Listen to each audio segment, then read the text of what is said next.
नमस्कार दोस्तों, स्वागत है आपका आपके यूट्यूब चैनल करे स्टडी आईक्यू में। आज हम 14 जुलाई 2020 की नेशनल करंट अफेयर करेंगे और आज के करंट अफेयर की पीडीएफ वीडियो के नीचे डिस्क्रिप्शन में मिलेगी।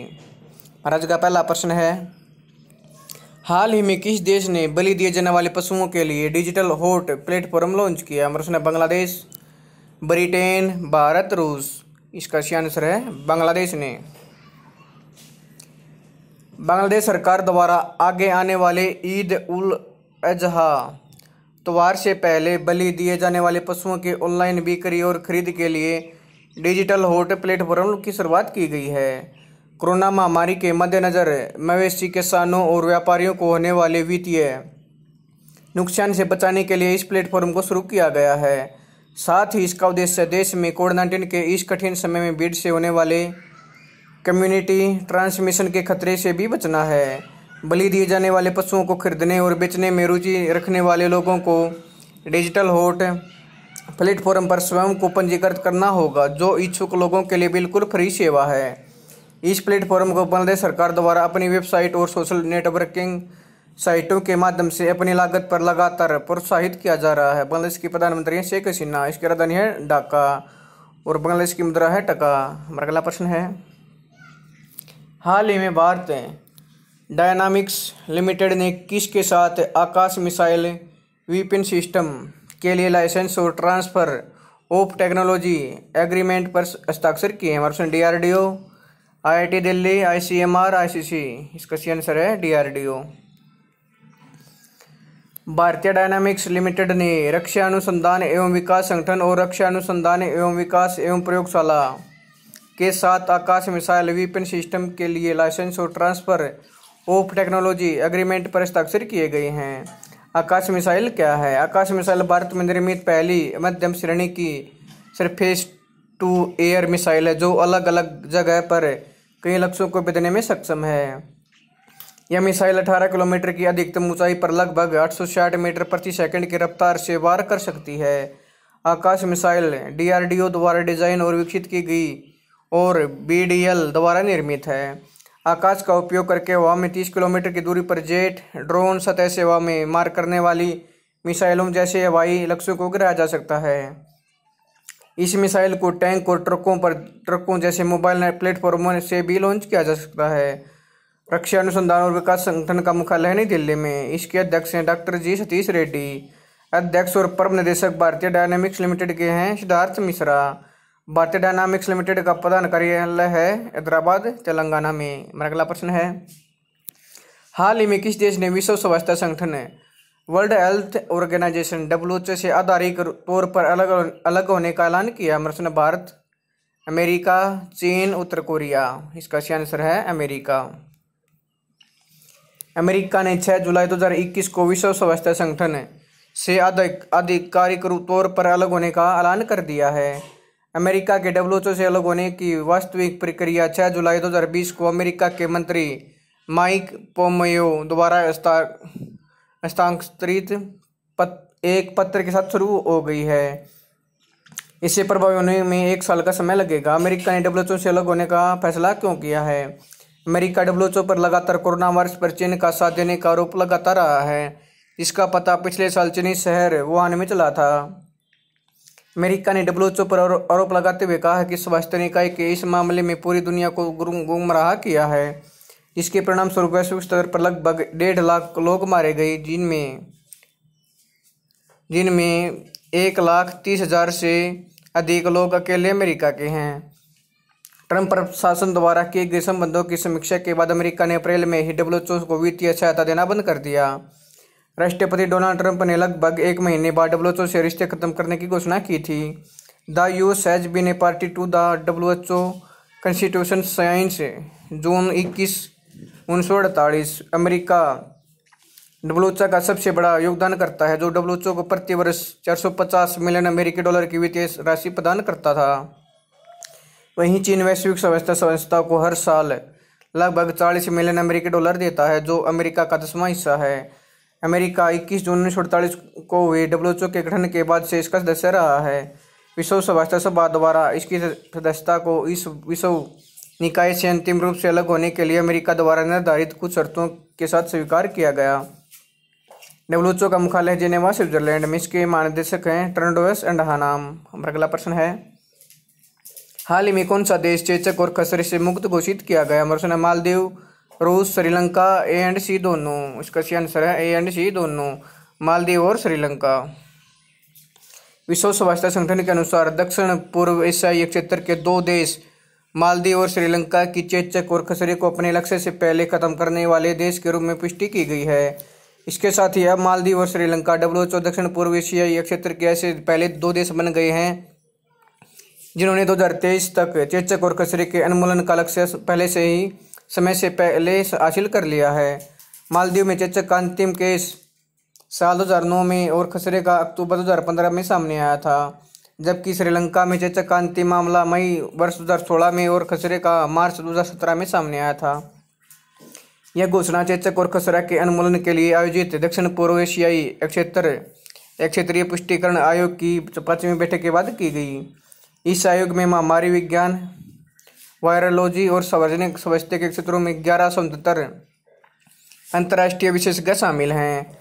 किसी देश को चेचक और खसरा मुक्त भी घोषित किया जाता है जब वहाँ ठीक प्रकार से कार्य करने वाली निगरानी प्रणाली की उपस्थिति में 3 साल से अधिक समय तक चेचक और खसरे के वायरस से ट्रांसमिशन का कोई भी मामला सामने नहीं आता हो। श्रीलंका के राष्ट्रपति हैं गोतबाया राजपक्षे और इसके प्रधानमंत्री महिंद्रा राजपक्षे। श्रीलंका की राजधानी है श्री जयवर्धनेपुरा कोटे। श्रीलंका की मुद्रा श्रीलंका का रुपया। मालदीव के राष्ट्रपति हैं इब्राहिम मोहम्मद सोली। इसकी राजधानी है माले। इसकी मुद्रा है मालदीव रुपया। अगला प्रश्न है, हाल में फिटनेस ट्रेनर और कन्नड़ टीवी अभिनेता सुशील गोंडा का निधन कितने वर्ष की आयु में हो गया है? हमारे 30 वर्ष, 32 वर्ष, 35 वर्ष, 40 वर्ष। इसका सही आंसर है 30 वर्ष।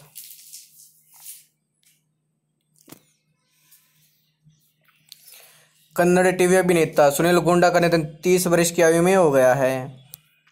उन्होंने 2015 में कन्नड़ टेलीविजन धारावाहिक से अपना करियर शुरू करने के साथ साथ कन्नड़ की 1-2 फिल्मों में भी अभिनय किया था।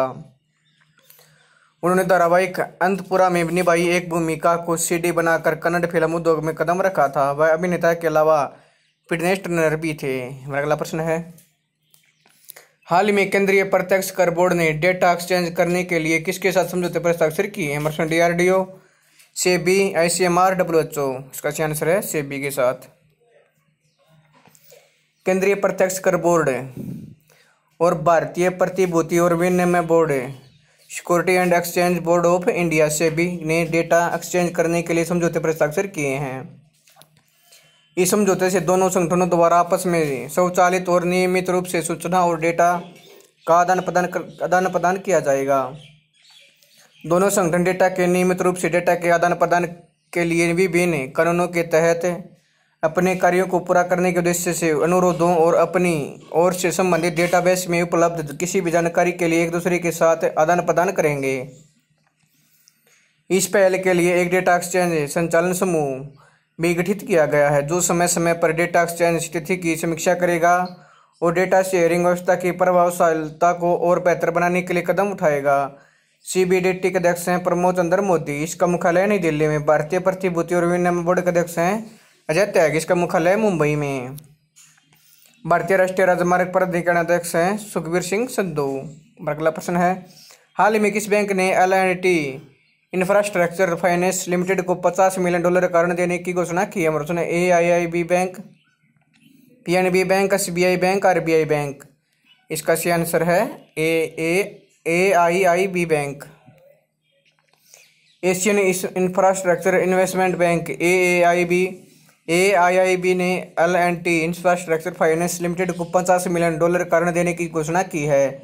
यह राशि देश में अक्षय ऊर्जा परियोजनाओं के वित्त पोषण के लिए L&T इंफ्रास्ट्रक्चर फाइनेंस लिमिटेड को $100 मिलियन के ऋण समझौते के तहत दी गई पहली किस्त है। इस ऋण को भारत में बड़ी और मध्यम स्तर की पवन और सौर ऊर्जा परियोजनाओं के लिए ऋण देने के लिए बीजिंग आधारित बहुपक्षीय विकास बैंक द्वारा बढ़ाया गया है। एशियन इंफ्रास्ट्रक्चर इन्वेस्टमेंट बैंक द्वारा L&T फाइनेंस होल्डिंग्स की इकाई के लिए मंजूर किया गया $100 मिलियन का ऋण भारत में गैर बैंकिंग वित्तीय कंपनी के लिए AIIB का पहला ऋण है। L&T फाइनेंस होल्डिंग्स के पूर्व निदेशक और CEO हैं Dinanath Dubasi. Asian infrastructure investment bank के अध्यक्ष हैं जीन लीकून। हमारा अगला प्रश्न है, हाल ही में व्यापक टेस्टिंग के लिए कॉम्पैक्ट एक्सएल नामक एक सिस्टम किसने लॉन्च किया? अमरसन WHO ने, ICC ने, माई लैब डिस्कवरी सॉल्यूशंस ने, BCCI ने। इसका सही आंसर है माई लैब डिस्कवरी सॉल्यूशंस ने। माई लैब डिस्कवरी सॉल्यूशंस ने व्यापक टेस्टिंग के लिए कॉम्पैक्ट एक्सएल नामक एक सिस्टम लॉन्च किया है, जिसमें कोविड-19 के लिए किया जाने वाला RT-PCR टेस्ट भी शामिल है। यह कोविड-19 RT-PCR टेस्टिंग सहित RNA DNA आधारित टेस्टिंग करने के लिए मोलिकुलर नैदानिक मैनुअल प्रक्रियाओं को ऑटोमेटेड करने के लिए भारत की पहली मिशन है। कॉम्पैक्ट एक्सएल PCR सिस्टम के बारे में, कॉम्पैक्ट एक्सएल RT-PCR सिस्टम एक सिस्टम पर एक बार में लगभग 32 टेस्ट कर सकता है और इसमें नेटवर्क पर कई सिस्टम कनेक्ट करने का भी विकल्प भी मौजूद है। इस प्रणाली को मैन पावर की आवश्यकता को कम करने के लिए डिजाइन किया गया है और इस प्रतिदिन 96 से 1000 प्लस नमूनों के नतीजे प्राप्त करने के लिए कई प्रणालियों को एक साथ नेटवर्क के साथ जोड़ा जा सकता है। इस मिशन को एक तरह नमूने से RT-PCR यूट्यूब तैयार करने के लिए ऑटोमेटेड लैब संचालन करने के लिए डिजाइन किया गया है। कॉम्पैक्ट एक्सएल एक कंट्रीज आधारित मशीन है जो कई नमूनों का एक साथ रूप से परीक्षण करने में सक्षम है। कॉम्पैक्ट एक्सएल का उपयोग RNA DNA आधारित परीक्षणों की विस्तृत श्रृंखला के लिए किया जा सकेगा, जिसमें कोविड-19 RT-PCR टेस्ट शामिल है। माई लैब डिस्कवरी सॉल्यूशंस के कार्यकारी निदेशक हैं सुलेंद्र कवाड़े और इसके परम निदेशक हैं हसमुख रावल। माई लैब डिस्कवरी सॉल्यूशंस का मुख्यालय है पुणे, महाराष्ट्र में। हमारा अगला प्रश्न है, हाल ही में 88 वर्षों के बाद भारत की सबसे बड़ी तितली का तमगा किसे दिया गया? अमरसन है सुनहरी वर्ड किंग तितली को, गोल्डन वर्ड विंग तितली को, ब्लैक वर्ड विंग तितली को, इनमें से कोई नहीं। इसका सही आंसर है गोल्डन वर्ड विंग तितली को। हिमालय की गोल्डन वर्ड विंग तितली को 88 वर्षों के बाद भारत की सबसे बड़ी तितली का तमगा दिया गया है। उत्तराखंड के पिथौरागढ़ जिले के दीदीहाट कस्बे में 194 मिलीमीटर पंखों वाली मादा गोल्डन वर्ड विंग तितली पाई गई, जबकि 106 मिलीमीटर पंखों वाले नर गोल्डन वर्ड विंग तितली शिलोंग के वानखर तितली संग्रहालय में मौजूद है।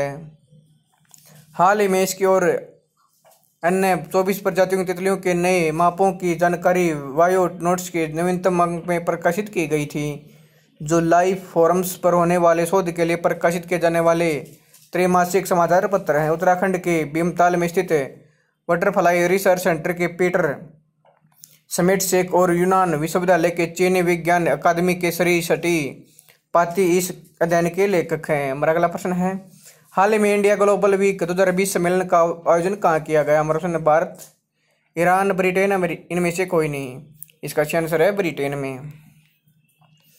प्रधानमंत्री नरेंद्र मोदी द्वारा इंडिया ग्लोबल वीक 2020 के उद्घाटन सत्र को वीडियो कॉन्फ्रेंस के माध्यम से संबोधित किया गया।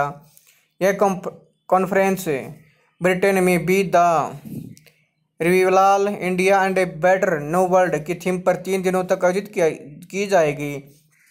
इसके अलावा वर्चुअल सम्मेलन में आत्मनिर्भर भारत अभियान पर नेवर सीन बिफोर कार्यक्रम का आयोजन किया जाएगा।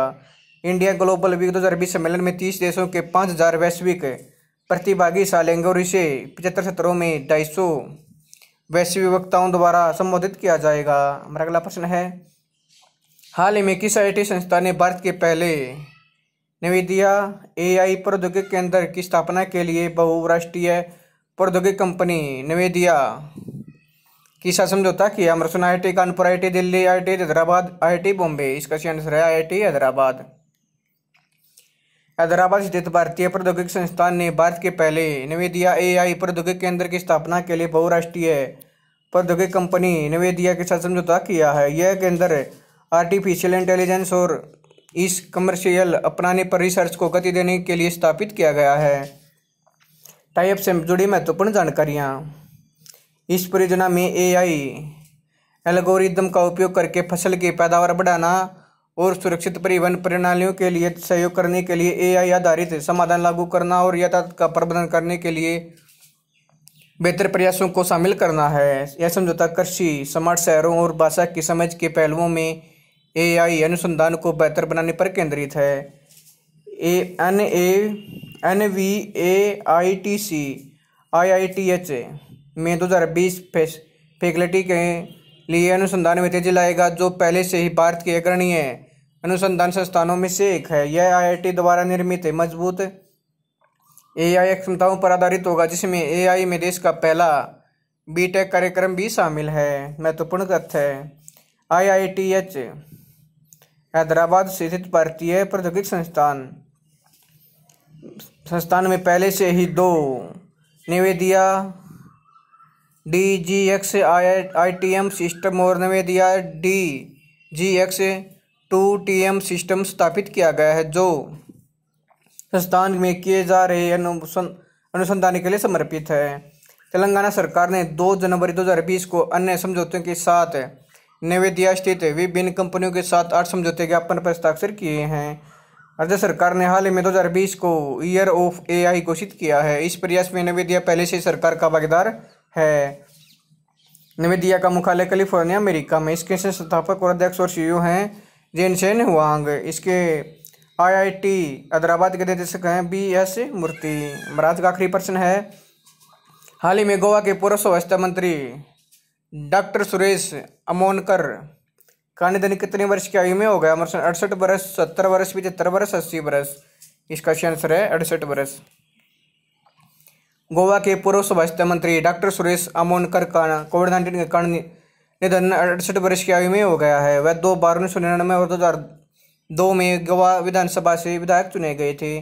2000 में मनोहर पर्रिकर सरकार में स्वास्थ्य मंत्री के रूप में कार्य किया। वह भारतीय जनता पार्टी की गोवा इकाई के पूर्व अध्यक्ष भी रहे थे। दोस्तों, अगर आपको वीडियो पसंद आए तो आप मेरे यूट्यूब चैनल करिष्ठ डे को लाइक करें, शेयर करें और इस चैनल को सब्सक्राइब करें। इसके बेल आइकन को दबा दें ताकि आने वाली वीडियो का नोटिफिकेशन आपको टाइम पे मिलता रहे। धन्यवाद दोस्तों।